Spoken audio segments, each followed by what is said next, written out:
Ejaz Khan bureau chief जियो news Quetta हमारे साथ मौजूद हैं। एजाज साहब, वैसे क्या हुआ अचानक, क्या डेवलपमेंट्स हैं सियासी जिससे आप हमें इनसाइड स्टोरी दीजिएगा? क्योंकि जाम कमाल साहब ट्विटर हो, रिपोर्टर्स के बयानात हों, रिपोर्टर्स से बात करते हुए यही कहते थे जनाब ये शौक पूरा करना है कर लें, पीर को देखेंगे दूध का दूध पानी का पानी हो जाएगा और एन एटसेट्रा वगैरह वगैरह।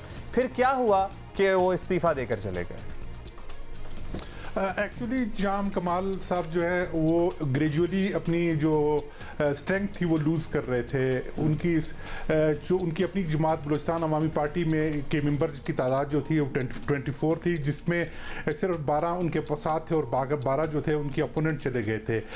और ये वक्त के साथ साथ जो अपोजिशन जमातें और बलूचिस्तान अवामी पार्टी के जो नाराज़ अरकान है जो जाम कमाल खान को हटाना चाह रहे थे, उनकी स्ट्रेंथ बतदरीज बढ़ रही थी और वो 65 के हाउस में वो 42 तक पहुंच गए थे। तो उसमें और जब जिस टाइम 20 अक्टूबर को तरीके अदम एतमाद जाम कमाल खान के खिलाफ बलूचिस्तान असेंबली में पेश की गई थी, उस टाइम भी जो है वो उस वक्त भी 33 मेंबर्स ने उसको सपोर्ट किया था उस 65 के हाउस में। तो वहाँ भी मतलब जाहिर हो गया था कि जाम कमाल जो है वो लूज़ कर गए हैं।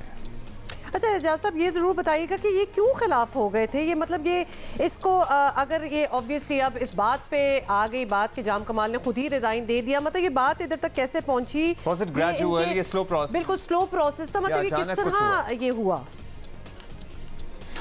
इसमें शुरू से एक अगरचे ग्रेवेंसेस तो थे मतलब बलूचिस्तान अवामी पार्टी के अंदर ही। जाम कमाल को बलूचिस्तान में पहले ये होता रहा है कि 1970 से जब से सरदार अताउल्लाह मेंगल की हुकूमत बनी तो एक्चुअली जो ख़तरा आता था वो अपोनेंट्स का या अपोजिशन जमातों का आता था। लेकिन इस बार जो है बलूचिस्तान अवामी पार्टी में के अंदर ही से ये उनके अपने ही साथी टूटे हैं और जिससे मतलब जाम कमाल खान की हुकूमत को ख़तरा बना और उनके लिए जाम कमाल खान को रिजाइन करना पड़ा।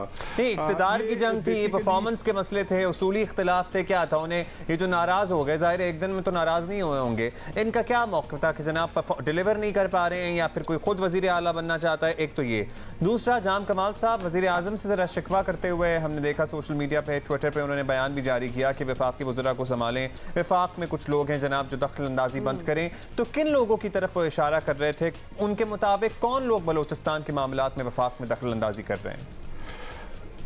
बेसिकली मतलब ये कि जो वफाक की तरफ से बलूचिस्तान में आ रहे थे और एक रिकॉन्सिलिएशन के नाम पर के वो वहाँ जो है जो नाराज़ अरकान थे उनको भी सपोर्ट कर रहे थे, उन्हें भी उनकी सपोर्ट हासिल थी। और वहाँ दूसरी तरफ वो जाम कमाल को ये एश्योरेंस दे रहे थे कि हम जो है आपकी हुकूमत को बचाने के लिए आए हैं। तो इससे ये एक तो ये बात थी। दूसरा जो ग्रीवेंसेस थे वो जब से ही बलूचिस्तान 2018 के इंतखाबात के बाद जब बलूचिस्तान में कोलिशन गवर्नमेंट बनी है, आपको पता है कि कोलिशन गवर्नमेंट ऑलरेडी एक उसमें मुख्तलिफ जमातों के मुख्तलिफ माइंड्स के लोग उसमें शामिल होते हैं। तो उसमें जो कोलिशन पार्टनर्स को संभालना और उन्हें लेकर चलना एक मुश्किल मरला होता है। आपको हर कोलिशन पार्टनर को खुश रखना होता है। तो एक चीफ मिनिस्टर या चीफ एग्जीक्यूटिव के लिए एक बहुत टफ जॉब होती है यहाँ तो। लेकिन उनके अपने ही उनके खिलाफ हो गए ना, जाहिर है अपने साथ रहते तो शायद इतनी मुश्किल ना होती। तो अब आगे क्या आप देख रहे हैं एजाज साहब? कौन बन सकता है वजीर आला? एक तो ये और दूसरा ये कि वफाक के जिन लोगों का जिक्र कर रहे हैं बारहा जाम कमाल साहब, can you give us some names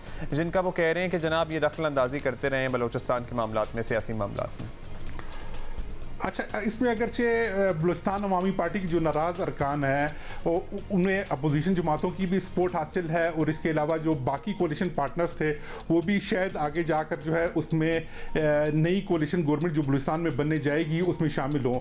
इस टाइम जो पोटेंशियल कैंडिडेट के तौर पर जो पोटेंशियल कैंडिडेट सामने आ रहा है बलूचिस्तान अवामी पार्टी ही की तरफ से, उसमें सरदार साले बोतानी के नाम जो है नुमाया है कि उनके वज़ीर आला बनने के चांसेस जो हैं ज़्यादा हैं। सरदार साले भूतानी साहब के वज़ीर आला बनने के चांसेस ज़्यादा हैं। चलें एजाज खान साहब, आप नज़र रखिएगा बलूचिस्तान में चेंज होती हुई पॉलिटिकल सूरत हाल पर। हम आपसे बहुत शुक्रिया एजाज खान साहब, ब्यूरो चीफ क्वेटा।